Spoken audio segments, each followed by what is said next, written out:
کا معاملہ فرمایا اور ہم سب کو ایک بار پھر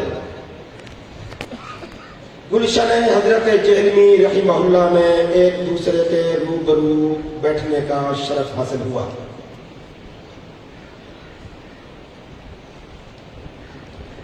اللہ کریم اس گلشن کی ایک ایک اینٹ کو قیامت کی صبح تک سلامت رکھے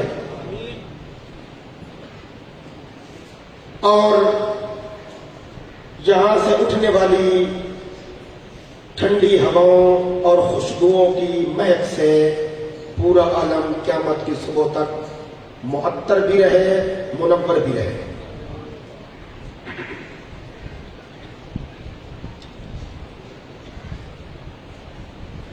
دوستو،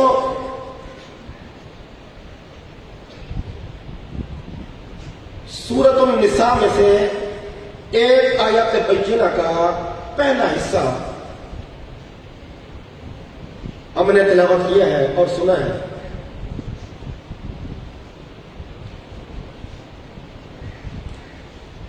کائنات کے رب نے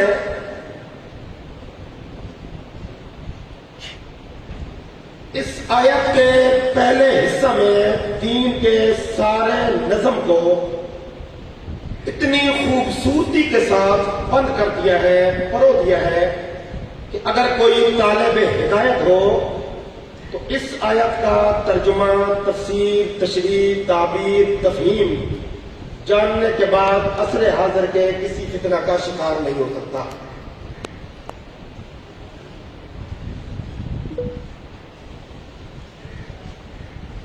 اور سب سے خوبصورت بات یہ ہے کہ کائنات کے رب نے ایمان والوں سے بات کی ہے۔ یا ایھا الذین آمنوا اطیعوا اللہ واطیعوا الرسول واولی الامر منکم۔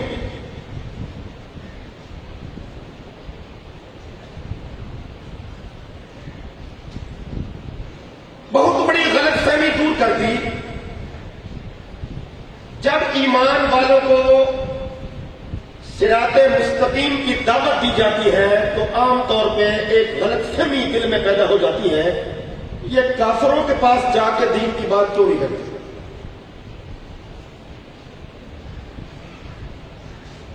ہم تو مسلمان ہیں، اللہ کی اطاعت کرنے والے ہیں، نبی علیہ السلام کی اطاعت کرنے والے ہیں، صحابہ کرام کے پیروکار ہیں، ہمیں کیوں کہا جاتا ہے کہ جناب یہ دعوت و تبلیغ کا سلسلہ ہے، یہ علماء کرام کی جدوجہد کا سلسلہ ہے، لہذا ہماری بات سنو؟ کافروں کو باتیں کیوں نہیں سنائی جاتی؟ اللہ نے یہاں بات سنائی ہی ایمان والوں کو ہے۔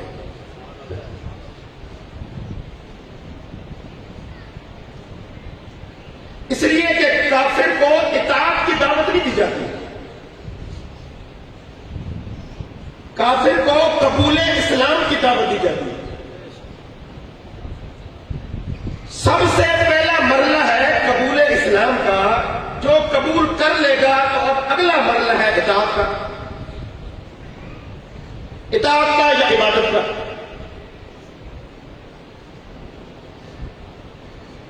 ایک آدمی سرے سے کلمہ نہیں پڑھتا، دین حق کو قبول نہیں کرتا، اسلام کو قبول نہیں کرتا، اللہ کی وحدانیت کا قائل نہیں، جناب ختمی مرتبہ صلی اللہ علیہ وآلہ وسلم کی عالی نبوت کا قائل نہیں، اور ہم اس کو وضو کا طریقہ بتانے بیٹھ جائیں تو کیا یہ بات عقل میں آنے والی ہے؟ وضو کا طریقہ تو اسی کو بتایا جائے گا نا جو پہلے سے مسلمان ہو، اور جو کافر ہو اس کو وضو کا طریقہ نہیں بتایا جائے گا، کلمہ پڑھنے کی دعوت دی جائے گی۔ اور کلمہ کیا ہے؟ لا الہ الا اللہ محمد رسول اللہ۔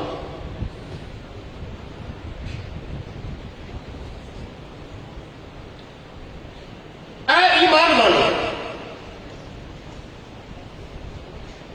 ایک جملے میں اللہ پاک نے خدا جانے رموز و اسرار کے کتنے سمندر سمو دیے۔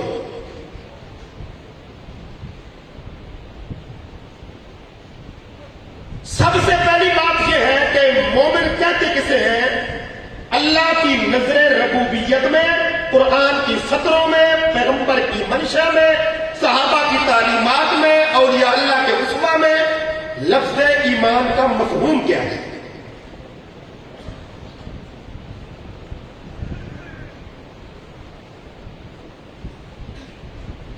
ایمان کا مطلب یہ ہے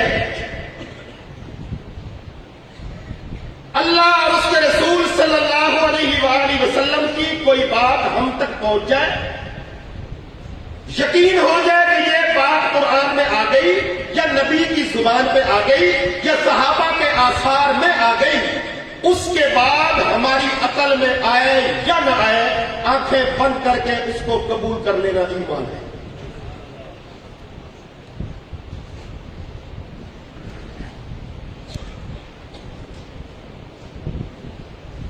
اللہ پاک نے قرآن پاک کے اندر دو فرشتوں کا ذکر کیا ہے، کرام کاتبین کا۔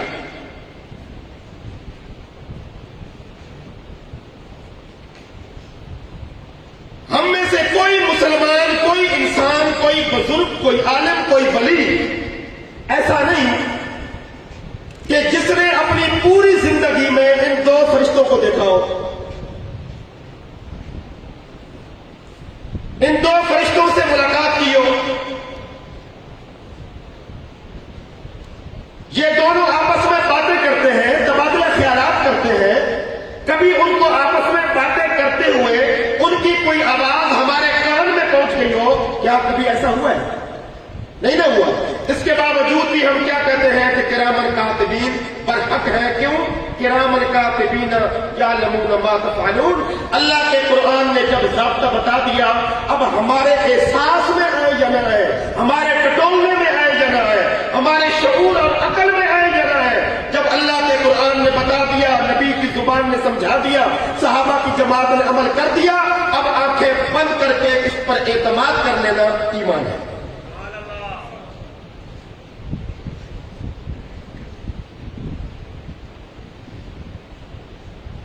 ارشاد فرمایا کہ یا ایھا الذین آمنوا، اے ایمان والو،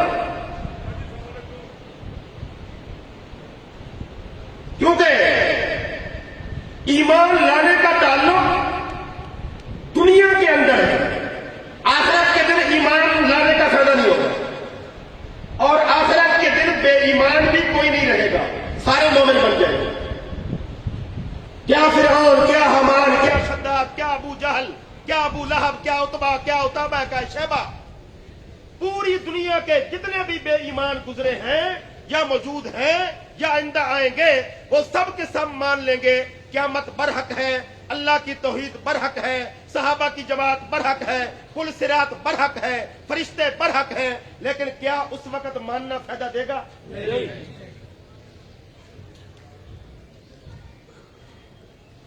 وجہ کیا ہے؟ وجہ یہ ہے کہ ماننے کی جگہ آخرت نہیں، دنیا ہے۔ قیامت کا دن تو مشاہدہ ہے، اور ایمان مشاہدے کے ساتھ مشروط کرنا یہ کفر ہے۔ ایک بندہ کہتا ہے جی میں جب تک مکہ المکرمہ میں جا کے طواف نہیں کر لوں گا میں نہیں مانتا کہ بیت اللہ شریف وہاں ہے۔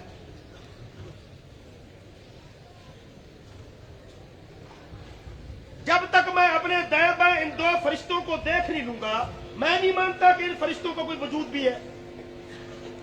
تو ایمان کو مشاہدے کے ساتھ مشروط کر دینا، اس سے ایمان کی گاڑی نہیں چلتی، اور نہیں مشروط ایمان قابل اعتبار ہوتا ہے۔ اس لیے کائنات کے رب نے سب سے پہلی دعوت یہ دی،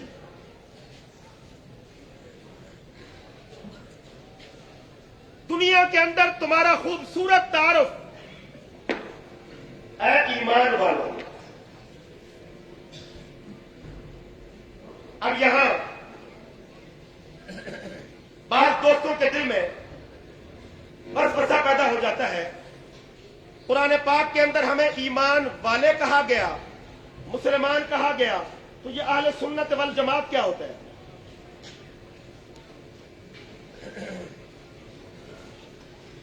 تو بھائی بات یہ ہے، جب کوئی یہودی، کوئی عیسائی، کوئی ہندو ہم سے پوچھے گا کہ آپ کون ہیں، تو ہمارا جواب ہوگا ہم مسلمان ہیں۔ لیکن کوئی قادیانی، کوئی منکر حدیث، کوئی رافضی سبئی اگر ہم سے پوچھے گا کہ آپ کون ہیں تو ہم کہیں گے ہم اہل سنت والجماعت ہیں. کیوں کہ مسلمان کہہ کر دھوکہ دیا جا سکتا ہے, اہل سنت والجماعت کہہ کر دھوکہ نہیں دیا جا سکتا. اور یہ نام بھی سرکار نے خود رکھا صلی اللہ علیہ وسلم. ارشاد نبوت ہے میری امت کے 73 فرقے بن جائیں گے, کلہم فی النار, سارے کے سارے دوزخ میں جائیں گے سوائے ایک جماعت کے, الا ملت واحدہ, صرف ایک ملت, ایک جماعت جنت میں جائے گی. قالوا من ہی یا رسول اللہ, لوگوں نے پوچھا یا رسول اللہ صلی اللہ علیہ وسلم وہ جو ایک جماعت جنت میں جائے گی وہ کون سی ہوگی؟ تو ذرا آپ فرمائیے وہ جن لوگوں نے یہ سوال کیا تھا وہ کون تھے؟ صحابہ تھے نا. اس لیے حضرت مجدد اعتصامی رحمۃ اللہ علیہ اپنے مکتوبات کے اندر بار بار یہ جملہ لکھتے ہیں, صحابہ کے لب کھلتے ہیں تو نبوت کی چھاتی کھلتی ہے. یعنی کئی باتیں ایسی ہیں شریعت میں, اگر صحابہ عالم اسباب میں سوال نہ کرتے, نبی جواب نہ دیتے, شریعت وجود میں آتی. اللہ کے نبی نے بات مکمل کر دی, میری امت کے 73 فرقے بنیں گے, ایک جنت میں جائے گی جماعت, باقی سارے دوزخ میں جائیں گے. حضور کی بات پوری ہو گئی, لیکن صحابہ کی تشفی نہ ہوئی. من ہی یا رسول اللہ, یا رسول اللہ صلی اللہ علیہ وسلم وہ جو ایک جماعت جنت میں جائے گی جہاں آپ نے اپنی معرفت کی کے چشموں کو بہایا اور نور نبوت کی آبشاروں سے اتنا کچھ فرما دیا, تو ذرا یہ بھی فرما دیجئے اور یہ نقطہ بھی حل کر دیجئے کہ وہ جو ایک جماعت جنت میں جائے گی وہ ہوگی کون سی؟ کتنا خوبصورت سوال ہے. اس لیے کہ درسگاہ جتنی بڑی ہو اس کے تعلیم یافتہ لوگوں کا, پڑھنے والوں کا شعور اتنا ہی بلند ہوتا ہے.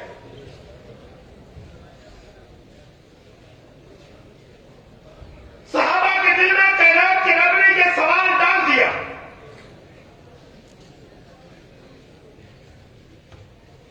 آخری نبی ہے, آخری رسول ہے, کوئی بات کرتے میں رہ گئی, اخفاء میں رہ گئی, محض اجمال رہ گیا, تفصیل سامنے نہ آئی.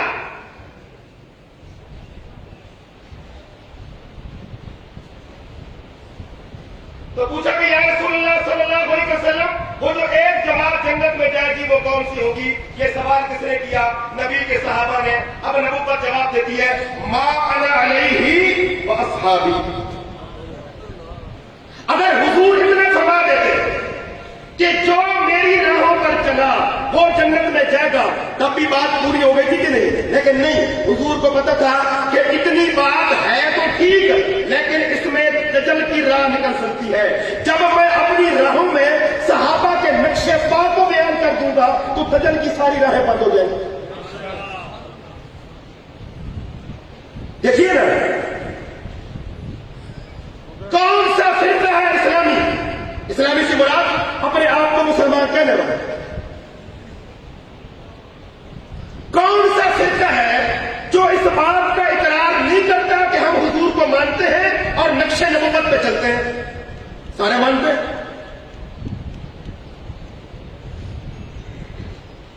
لیکن نبی علیہ السلام نے بات کو اتنا مکمل کر دیا,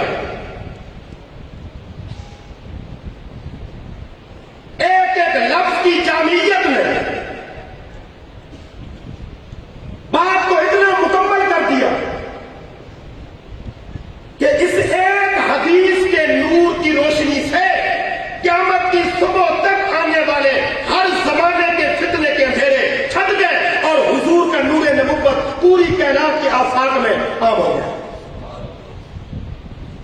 ما انا علیہ و اصحابی, جو میری راہ پہ چلا اور میرے صحابہ کے نقوش سے پہ چلا. اس لیے کہ اگر آقا مدنی کریم صلی اللہ علیہ وسلم صرف یہ فرما دیتے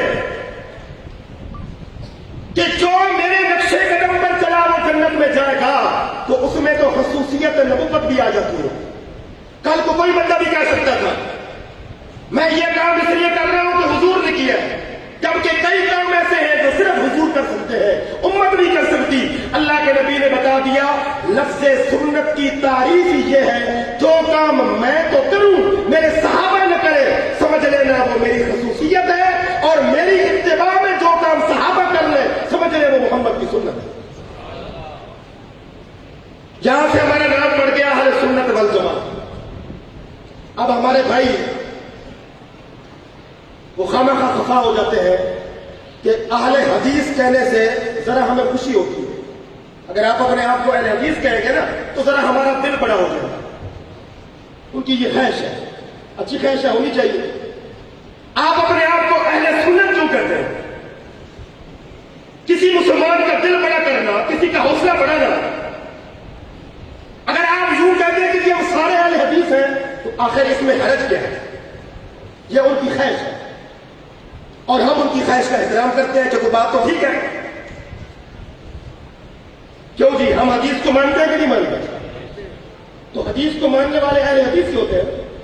تو ہمارے دوستوں کی خواہش تو ٹھیک ہے، لیکن بات یہ ہے کہ بات نامکمل رہتی ہے، پوری نہیں ہوتی. اس لیے کہ کل کو کوئی بندہ کہہ دے کہ جناب فلاں حدیث تو ضعیف ہے، فلاں حدیث تو موضوع ہے، فلاں حدیث تو سند کے اعتبار سے کمزور ہے، لیکن آج تک آپ نے علماء کرام کی مجلسوں میں بیٹھ کر کبھی سنا فلاں حضور کی سنت ضعیف ہے، فلاں حضور کی سنت موضوع ہے؟ کبھی سنا؟ تو ہم کہتے ہیں اہل حدیث کہنے سے کبھی کبھار گڑبڑ بھی ہو جاتی ہے، بندہ کمزور بھی پڑ جاتا ہے، لیکن جب اپنے آپ کو اہل سنت کہیں گے نا تو ہمارے پاؤں اتنے جم جائیں گے دنیا کا کوئی فتنہ ہمارا سر کاٹ نہیں سکے. یہ مفہوم ہے ما انا علیہ واصحابی کا. کائنات کے رب نے ایمان والوں کو سب سے پہلا نظم ہدایت دیا. اے ایمان والو متوجہ ہو جاؤ، تین باتیں سن لو، اطیعوا اللہ واطیعوا الرسول واولی الامر منکم. ایک بات تو حل ہو گئی نا، یا ایھا الذین آمنوا اطیعوا اللہ واطیعوا الرسول. نمبر 3 واولی الامر منکم. اللہ کی اطاعت کرو، نبی علیہ السلام کی اطاعت کرو، اولی الامر کی اطاعت کرو. اور عجیب بات یہ ہے کہ وہی رب ایک مقام پہ جب اطاعت کا حکم دیتے ہیں، اطیعوا اسی میں امر ہے، اطاعت کرو اللہ کی، اطاعت کرو رسول کی، اطاعت کرو اولی الامر کی. جب حکم دیتے ہیں تو اپنے آپ کو پہلے رکھتے ہیں، لیکن جب روح زمین پہ نفاذ ہوتا ہے نا اطاعت کا تو اللہ نبی کو پہلے لاتے ہیں. من یطع الرسول فقد اطاع اللہ. یا الہ العالمین یہ کیا بج رہا ہے؟ جب آپ حکم دیتے ہیں تو آپ فرماتے ہیں اللہ کی اطاعت کرو، نبی کی اطاعت کرو، اولی الامر کی اطاعت کرو. لیکن جب روح زمین پہ تنفیذ ہوتی ہے، شریعت کے احکامات اور مسائل پہ عمل شروع ہوتا ہے تو آپ فرماتے ہیں من یطع الرسول فقد اطاع اللہ. جس نے رسول کی اطاعت کر لی اس نے اللہ کی اطاعت کر لی. تو کائنات کے رب فرماتے ہیں وہ ترتیب نزولی تھی، یہ ترتیب عروجی ہے. یعنی جب اوپر سے ترتیب آئے گی نا تو مدارج بتائے جائیں گے، ایمان والوں کو بتایا جائے گا کہ سب سے پہلے اللہ پھر رسول. لیکن جب تم عمل شروع کرو گے نا تو پھر شیطان تمہارے پیٹ میں گدگدی بھی کرے گا، کھجلی بھی کرے گا. شیطان کی کھجلی کیا ہوتی ہے؟ اور جی ہدایت کے لیے قرآن کافی ہے، نبی کی حدیث کو کیا ضرورت ہے؟ یہ کھجلی ہے کہ نہیں؟ کچھ زیادہ پرانی کھجلی نہیں، لیکن کوئی اتنی نئی بھی نہیں کہ جب ہدایت کے لیے قرآن کافی ہے، نبی کی کیا ضرورت ہے، حدیث کی کیا ضرورت ہے؟ اس بات کا جواب دیا تھا حکیم الاسلام حضرت مولانا قاری محمد طیب نور اللہ برکتہ نے دوران سفر ٹرین کے اندر جب آپ کی ملاقات ہو گئی تھی غلام احمد پرویز صاحب کے ساتھ. نام تو دونوں نے ایک دوسرے کا سنا ہوا تھا. قاری صاحب کی شخصیت بھی بین الاقوامی تھی اور پرویز صاحب بھی ہندوستان میں مشہور تھے. قاری صاحب نے کہا کہ اچھا آپ ہیں غلام احمد صاحب تو کیوں نہ ذرا دوران سفر آپس میں تبادلہ خیال کر لیں, سفر کٹ جائے گا. کہنے لگا کہ قاری صاحب آپ بڑی ہندوستان کے ایک عظیم خانوادہ کے چشم و چراغ ہے. ایک بات سمجھ میں نہیں آتی کہ جب ہدایت کے لیے قرآن کافی ہے, حدیث کی کیا ضرورت ہے؟ مولانا قاری محمد طیب صاحب رحمۃ اللہ علیہ نے برجستہ جواب دیا کہ جب ہدایت کے لیے خدا خود کافی تھا تو 2.25 لاکھ نبی کیوں بھیجے؟ کیا اللہ تبارک و تعالیٰ روئے زمین پر جب ہمیں بھوک لگتی ہے ہم کھانا کھاتے ہیں, پیاس لگتی ہے پانی پیتے ہیں, بے آرامی ہوتی ہے سو جاتے ہیں, کیا اللہ تعالیٰ بغیر کھانا کھلائے بھوک مٹانے پہ قادر ہے کہ نہیں؟ اللہ تعالیٰ بغیر پانی پلائے پیاس مٹانے پہ قادر ہے کہ نہیں؟ تو بغیر نبیوں کو کہ ہی تو اللہ تعالیٰ ہدایت دے سکتے تھے نا, قادر تھے کہ نہیں؟ لیکن کائنات کے رب نے عالم اسباب میں ایک سبب بنا دیا, ایک ذریعہ بنا دیا. اس لیے اگر خدا کے ہوتے ہوئے نبی کے وجود کی ضرورت ہے تو رزلٹ خود بخود نکل آیا, قرآن کے ہوتے ہوئے حدیث رسول کی ضرورت ہے. اور پھر قاری صاحب رحمۃ اللہ علیہ نے دوسرا سوال کیا, آپ کی دعوت بڑی اچھی ہے, ہدایت کے لیے قرآن کافی ہے, لیکن یہ فرمائیے قرآن اللہ کی کتاب ہے, آپ کو کیسے پتہ چلا؟ قرآن اللہ کا کلام ہے. پہلی وحی غار حرا میں اتری اور پورا کا پورا سالم قرآن نبی آخر الزمان پہ اترا. آپ کے پاس کیا ثبوت ہے؟ تو پرویز صاحب نے کہا حضور نے بتایا, قاری صاحب نے بتایا, وہ تو بن گئی حدیث, اس کی تو ضرورت نہیں. خود ہی تو آپ نے کہا کہ قرآن کے ہوتے ہوئے حدیث کی ضرورت نہیں. تو پتہ چلا عظمت کے اعتبار سے قرآن پہلے حدیث بعد میں, لیکن جب تنفیذ ہوگی تو حدیث پہلے قرآن بعد. حدیث پہ ایمان ہوگا تو قرآن پہ ایمان ہو سکے, اگر حدیث پہ ایمان نہیں ہوگا تو قرآن پہ ایمان ہو سکتا نہیں. اطیع اللہ و اطیع الرسول.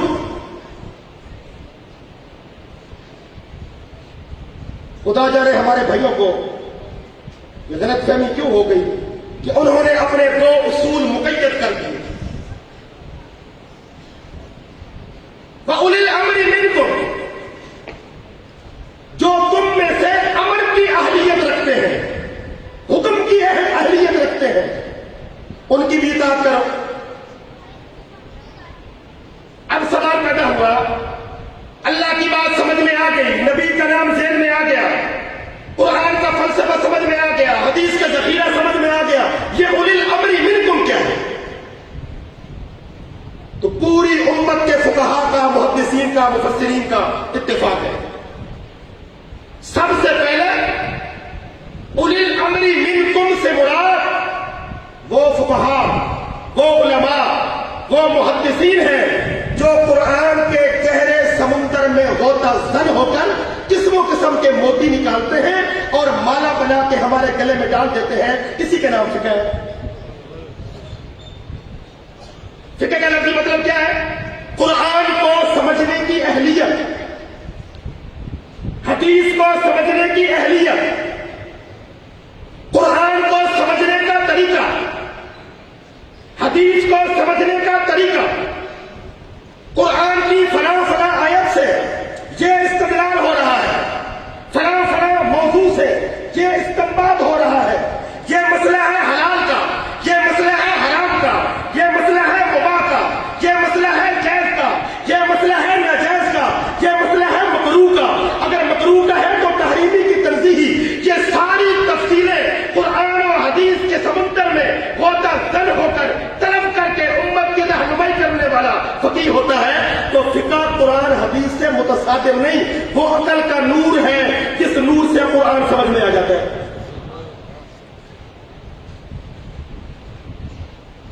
تو یہ بالکل وہی بات ہوئی جو لوگ کہتے ہیں، ایک طرف کی آواز لگی ہے ہدایت کے لیے قرآن کافی تھا، حدیث کی کیا ضرورت ہے؟ تو ہمارے دوستوں نے دوسری آواز لگا دی، کیا ہدایت کے لیے قرآن و حدیث کافی نہیں، فکر کی کیا ضرورت ہے؟ یہ دوسری آواز ہے۔ آوازیں دونوں خطرناک ہیں اور دونوں کا انجام انکار حدیث ہے۔ فرق صرف اتنا ہے، ایک جماعت نے سرے سے نفس حدیث کا انکار کر دیا، دوسری جماعت نے حدیث سمجھنے والی عقل کا انکار کر دیا، بات تو ایک ہی ہے۔ تو یہ کہنا کہ جب قرآن موجود ہے، حدیث موجود ہے، فکر کی کیا ضرورت ہے؟ فکر اس چراغ کا نام ہے، فکر اس نور کا نام ہے، نہیں، فکر اس جوہر کا نام ہے، جو جوہر جس کے دماغ میں فٹ ہو جائے، کتاب و سنت کے پڑھنا میں اس کے دماغ سے فٹ ہو جائے، پھر وہ ٹھوکر نہیں کھاتا۔ اور یہ فقہا والی بات یہ کون سے غیر صحابہ کی ہے؟ نبی علیہ السلام کے 2.25 لاکھ صحابہ میں سے صرف 150 صحابہ وہ ہیں جو فقیہ تھے۔ کل کے کل صحابہ جب بھی رجوع کرتے تھے انہی کی طرف کرتے تھے، پھر ان فقیہوں میں سے صرف 50 یا بقول علامہ ابن حجر اسقلانی رحمہ اللہ کے 70 ایسے تھے جو افتاء کا کام کرتے تھے، یعنی فقہ کا جوہر موجود تھا اور آگے فتویٰ نقل کر دیتے تھے۔ تو یہ ساری تقسیم دین پھیلانے کی ہے، دین بچانے کی ہے، دین مٹانے کی نہیں ہے۔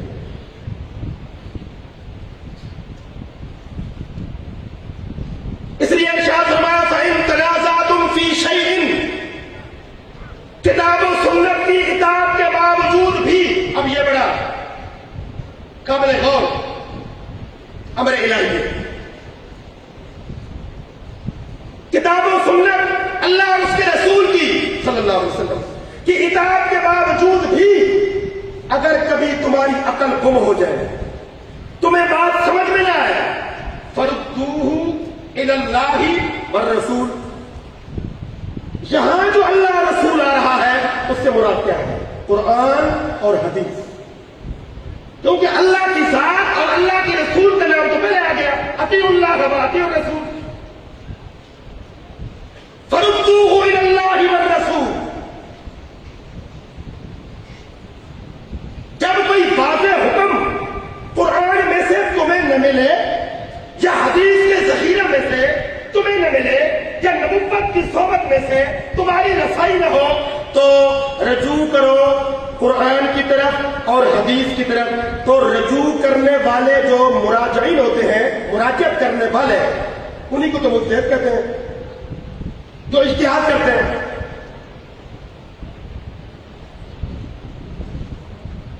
تو ہم اہل سنت والجماعت ان سارے سلسلوں کو تسلیم کر رہے ہیں۔ اللہ کا قرآن، نبی آخر الزمان صلی اللہ علیہ وسلم کے فرامین نبوت اور کتاب و سنت کے فرامین میں غوطہ در ہو کر قسم و قسم کے جواہر موتی نکال کے امت کی رہنمائی کرنے والے فقہاء، محدثین، مجتہدین، ہم سب کا ان پر اعتماد ہے۔ بھائی جب نبی کو مانتے ہو، جب اللہ کا وجود مانتے ہو، تو ماننا پڑے گا کہ کوئی اللہ کا رسول بھی ہوتا ہے۔ جب رسول کا وجود مانتے ہو تو ماننا پڑے گا کہ حضور کا صحابی بھی ہوتا ہے۔ جب صحابہ کا وجود مانتے ہو تو ماننا پڑے گا امت میں کوئی مجتہد بھی ہوتا ہے۔ جب مجتہد کا وجود مانتے ہو تو پھر ماننا پڑے گا کہ مقلدین بھی ہوتے ہیں۔ مسجد کے اندر خالی امام تو نہیں ہوتا، مقتدی بھی ہوتے ہیں، صرف پیر نہیں ہوتا، مرید بھی ہوتے ہیں، صرف قائد نہیں ہوتا، ان کے پیچھے چل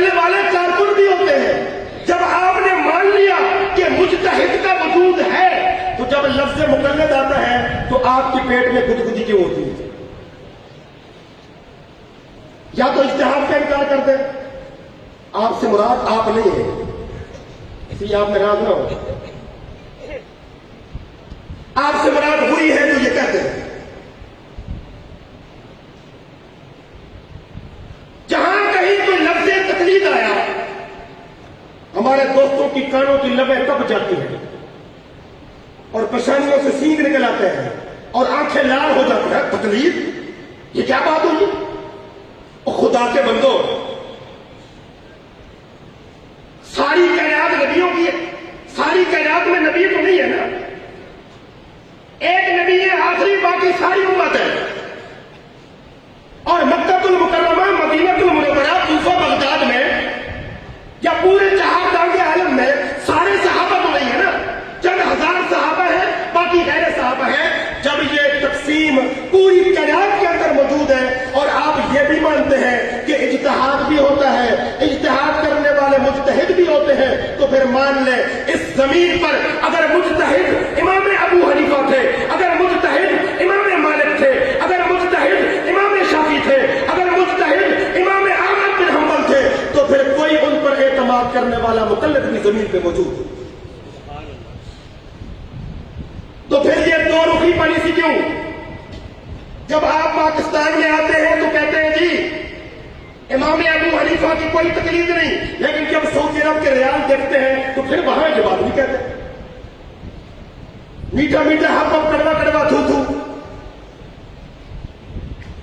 بھائی سعودی عرب والے بھی تو کسی کے مقلد ہیں کہ نہیں ہے؟ یہ پوری دنیا کے اہل سنت والجماعت چار بلاکوں کے اندر تقسیم ہے۔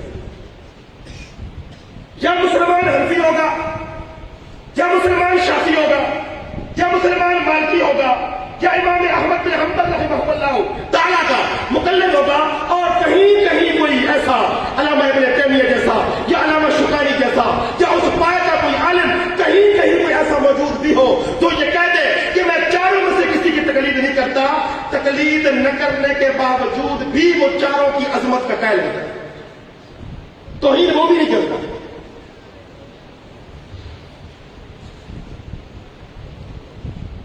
تو کتاب و سنت کے سمندر میں غوطہ زن ہونے والے پر جو اعتماد کرتا ہے وہ کون ہوتے ہیں؟ اہل سنت والجماعت۔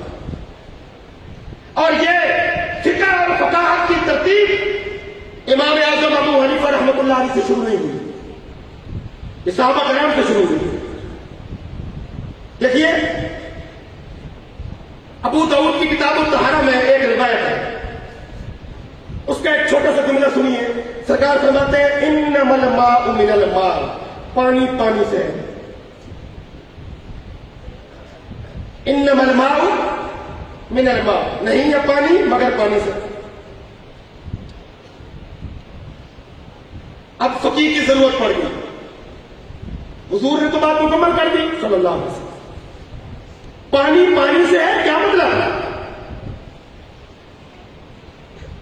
فقیر کی ضرورت پڑ گئی، صحابہ کرام نے رجوع کیا فقہا صحابہ کی طرف، پانی پانی سے ہے، بات سمجھ میں نہیں آئی۔ بعض اوقات ایسا بھی ہوتا ہے سرکار کی بات ارشاد فرماتے ہیں اور غایت تواضع، ادب و احترام اور تعظیم کی بنا پر صحابہ کرام دوبارہ تکرار نہیں کرتے۔ آج اللہ کے نبی نے فرمایا پانی پانی سے ہے، کیا مطلب؟ تو نبی کی حدیث میں غوطہ زن ہونے والے فقہا صحابہ اٹھے اور انہوں نے رہنمائی کر دی کہ اس پانی سے مراد دو پانی ہے، ایک پانی وہ جس سے بندہ غسل کرتا ہے، ایک پانی وہ جو انسان کے جسم سے مادہ تولید کے طور پہ خارج ہوتا ہے۔ اللہ کے نبی نے فرمایا پانی کے نکلنے سے پانی فرض ہو جاتا ہے، یعنی گندے پانی کے نکلنے سے غسل فرض ہو جاتا ہے۔ نبی کے ان الفاظ میں غوطہ زن ہو کر امت کی رہنمائی کون کر رہا ہے؟ مجتہد کی تو ضرورت نہیں، فقیر کی ضرورت نہیں۔ تو یہ جتنے سلسلے ہیں بھائیوں دین کے، وَأُولِي الْأَمْرِ مِنْكُمْ، پوری کائنات کے محدثین و مفسرین کا اتفاق ہے، سب سے پہلے اس لفظ اولی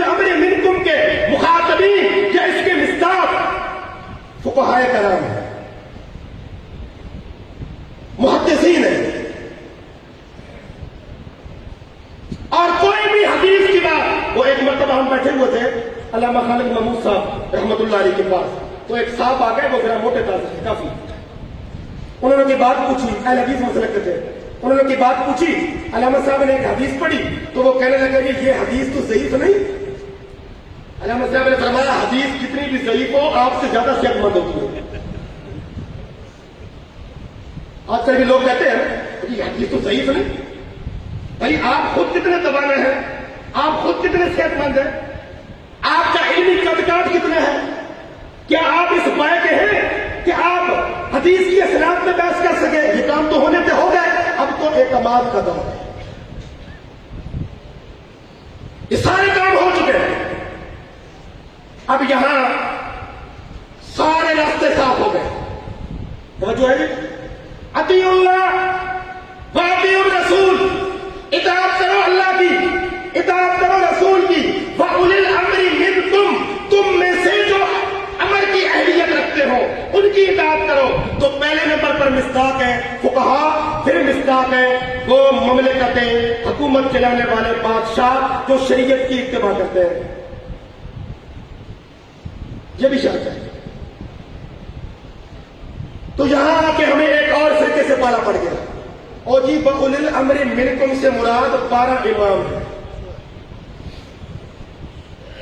جو لفظ ہے نا بَأُولِي الْأَمْرِ مِنْكُمْ، اس سے مراد کوئی یہ مقید حکم ہے، مطلق نہیں ہے.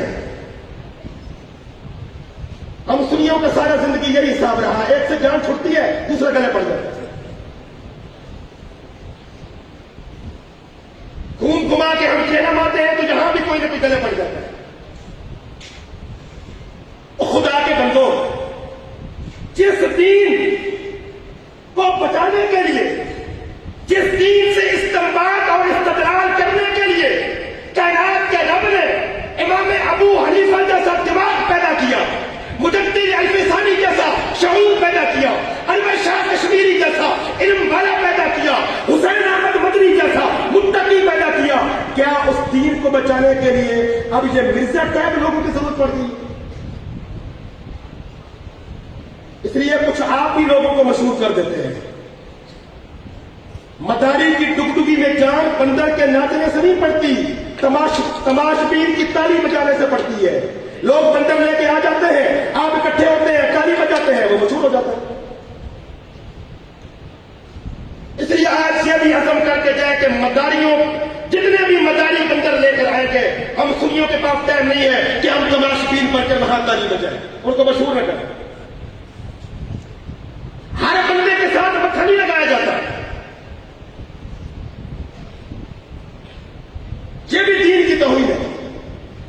مشکات شریف کی روایت ہے، سرکار دو عالم صلی اللہ علیہ وسلم نے فرمایا جو دین کا طالب نہیں، ہدایت کا طالب نہیں، اس کو مسئلہ بتانا خنزیر کے گلے میں سونے کا پٹا ڈالنے کے مدرا ہے. آج کے دور میں اگر کوئی سمجھنا چاہے، کوئی طالب ہدایت بنے،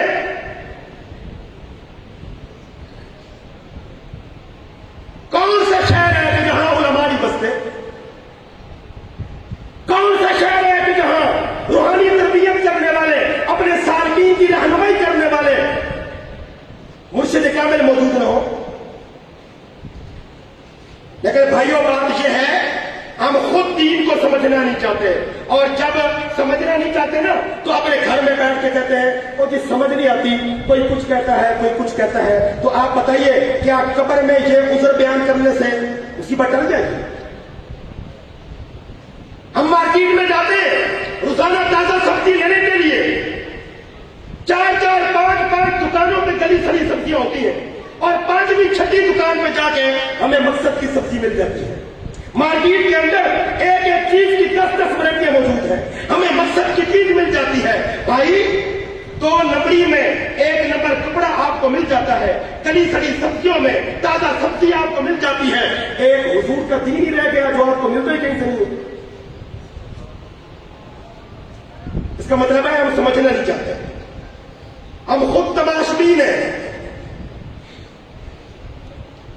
کیا حضرت خبیب انصاری رضی اللہ تعالیٰ عنہ کے سامنے جب مسلمہ کذاب نے کہا تھا صرف ایک بات مان لو کہ میں اللہ کا رسول ہوں، تو خبیب انصاری نے سے مناظرہ نہیں کیا. پتا کیا کہا؟ میرے کان تیری بات نہیں سن رہے. بس. اگر صحابی نبی کی ختم نبوت میں مناظرہ کرنا چاہتے تو صحابی سے بڑھ کر بھی کوئی صاحب علم ہوتا ہے. لیکن صحابی کا جواب سنیے. میرے کان تیری بات سننے سے انکار کر رہے ہیں.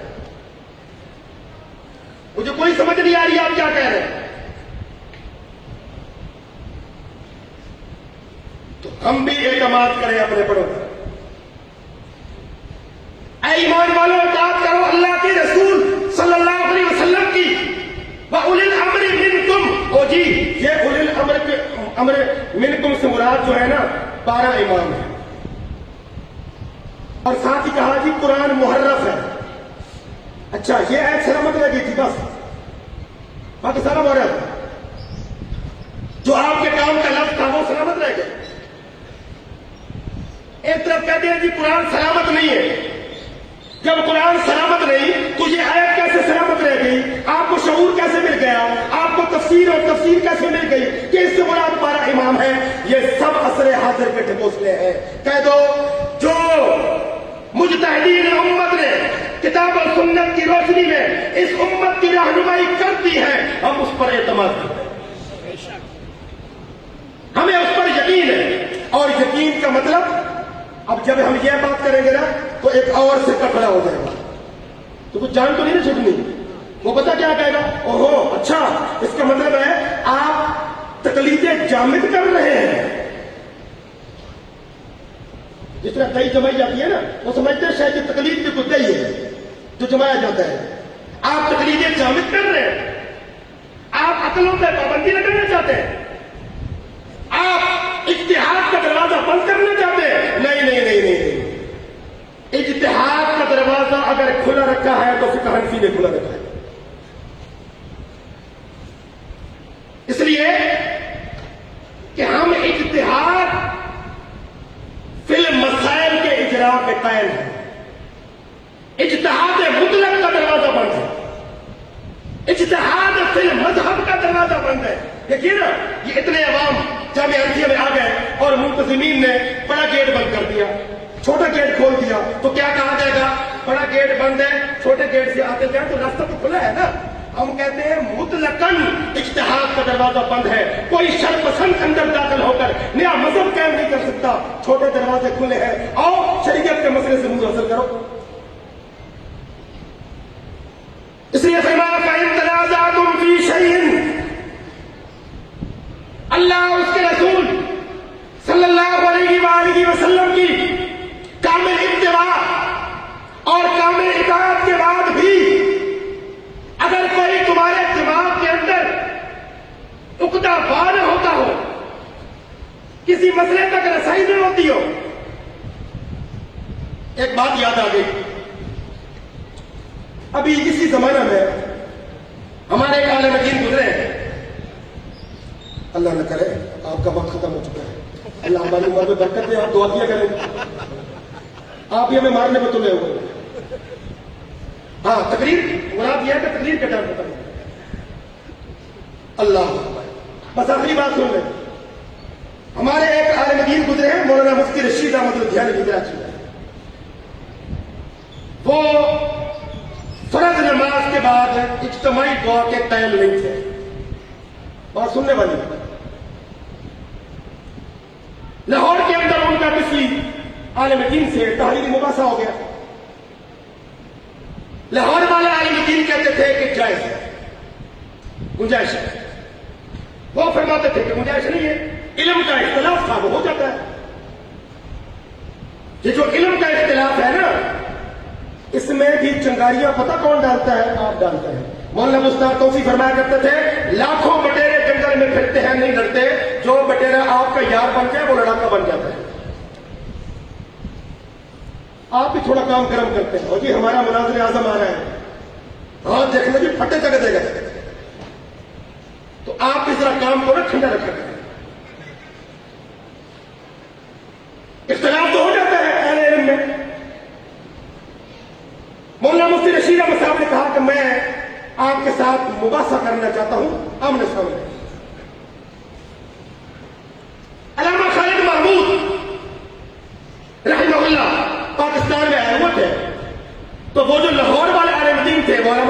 پاس مشورہ لینے کے لیے ہے کہ مفتی صاحب کہتے ہیں میں مباحثہ کرنا چاہتا ہوں، کیا کیا جائے؟ تو علامہ صاحب نے پتہ کیا جواب دیا؟ فرمایا آپ ان کو کہہ دو کہ میں مشروط مباحثہ کروں گا۔ کیا الفاظ یاد رکھیں، میں مشروط مباحثہ کروں گا، اگر دلیل کے اعتبار سے آپ جیت بھی گئے تو میں اپنے اکابر کا طریقہ نہیں چھوڑوں گا۔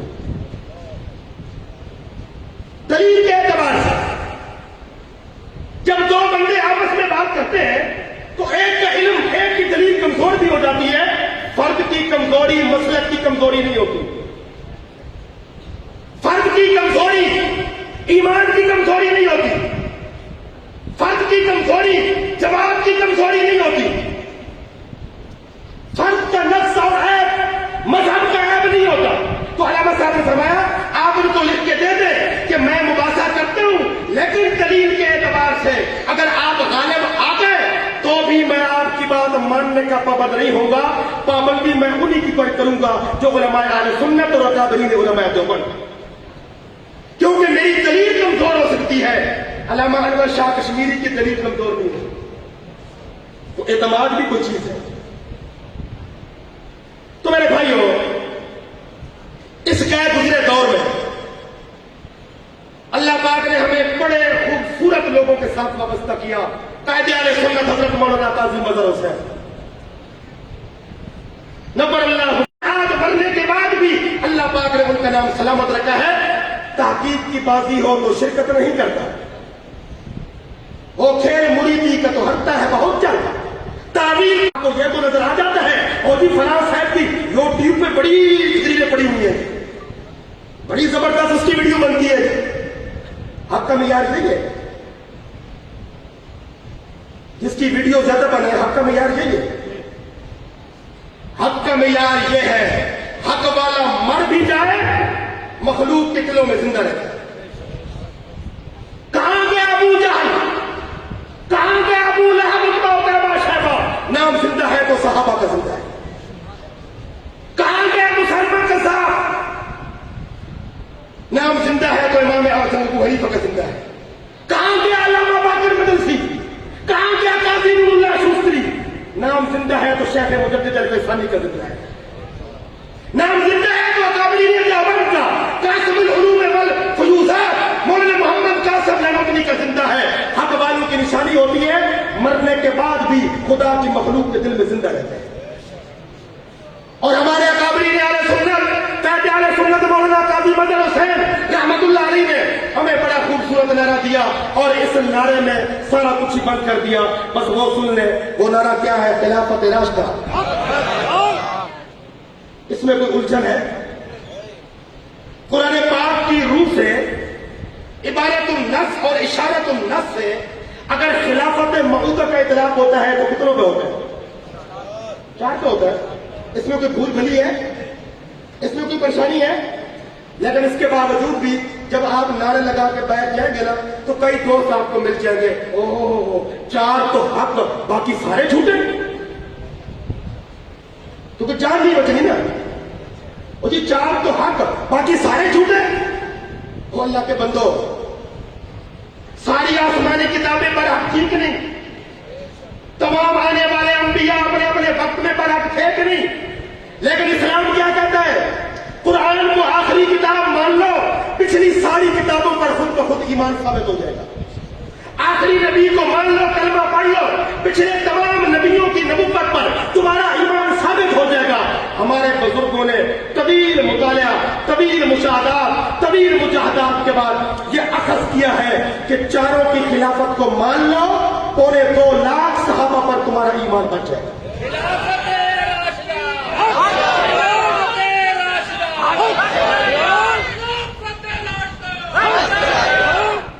جب تک ہمارے دم میں دم ہے انہی نغمات کے ساتھ اپنے بڑوں سے تسلسل رکھیں گے، اور انشاءاللہ تعلق قائم رکھیں گے، رابطہ قائم رکھیں گے، اور عصر حاضر کی یہ نئی نئی آوازوں کی طرف اپنے میلان قلب کو، اپنے رجحانات کو، اپنی توجہات کو جانے نہیں دیں گے۔ ہمارے بزرگوں نے ہمیں جس نقطے پر کھڑا کیا ہے، جس نظریے پر کھڑا کیا ہے، جس انشاءاللہ وہ عین حق ہے. اللہ کسی پر ہمیں زندہ رکھے, کسی پر اللہ تعالیٰ ہمیں موت دے. وآخر دعوانا الحمدللہ.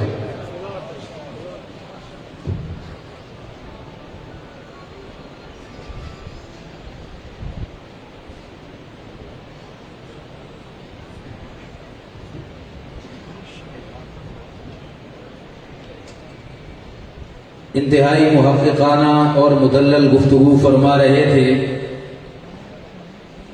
محقق اہل سنت مناظر اسلام حضرت مولانا عبد الجبار سلفی صاحب دامت فیوزہم.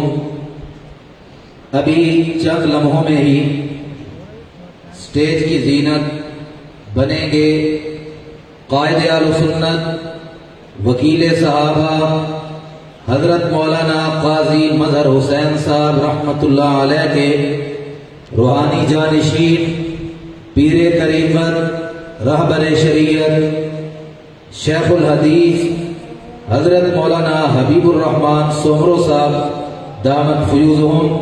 میں آپ حضرات سے گزارش کروں گا کہ تھوڑا تھوڑا آگے تشریف لے آئیں. پیچھے ساتھی کھڑے ہیں, ان کو دقت ہو رہی ہے اور دھوپ بھی ہے.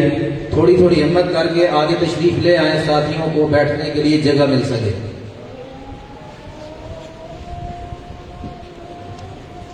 اور یہاں جو ساتھی یہ راستے میں کھڑے ہیں ان سے گزارش ہے راستہ خالی کر دیں. یہاں راستے میں کوئی ساتھی کھڑا نہ ہو, آنے والے علماء کے لیے دقت بنے گی. راستہ چھوڑ دیں اور پیچھے کھڑے ہوئے حضرات مسجد کے صحن میں تشریف لے آئیں. جامعہ کے مین گیٹ کے اطراف میں کچھ گاڑیاں اور موٹر سائیکل پارک ہیں, ان کی وجہ سے راستہ بند ہے. مہربانی فرما کر وہاں سے گاڑیاں اور موٹر سائیکل ہٹا لیں. ابھی مختصر وقت کے لیے تشریف لاتے ہیں جامعہ ہی کے فاضل مولانا عثمان مرتضیٰ صاحب نعتیہ کلام پیش کرنے کے لیے تشریف لاتے ہیں. مولانا عثمان مرتضیٰ صاحب.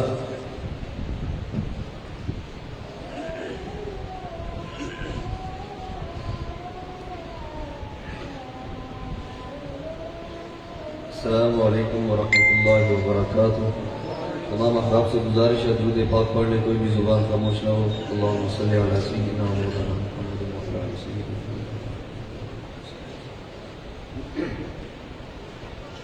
حمد کے 2-3 اشعار پیش کر رہا ہوں. شاعر لکھتا ہے کس سے مانگے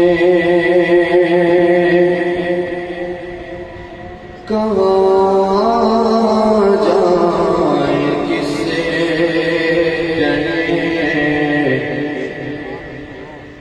کس سے مانگے کہاں جائیں, کس سے کہیں, اور دنیا میں حاجت روا کون ہے. کس سے مانگے کہاں جائیں, کس سے کہیں, دنیا میں حاجت روا کون ہے. سب کا داتا ہے تو, سب کو دیتا ہے تو, تیرے بندوں کا تیرے سوا کون ہے.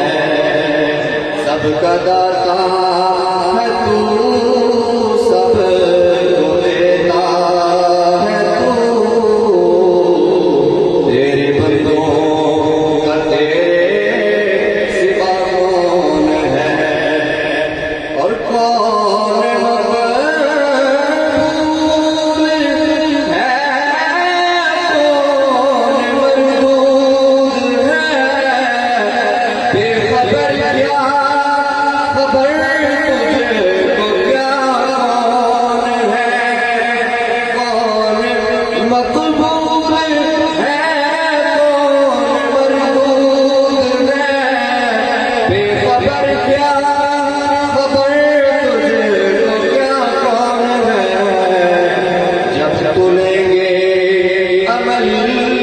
سب کے میزان پر تب کھلے گا کہ کھوٹا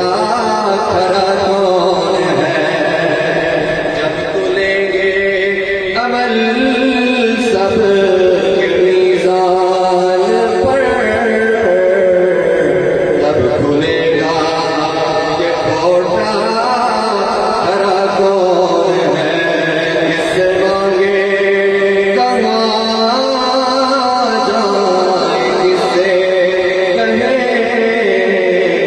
اور دنیا میں حاجت روا کون ہے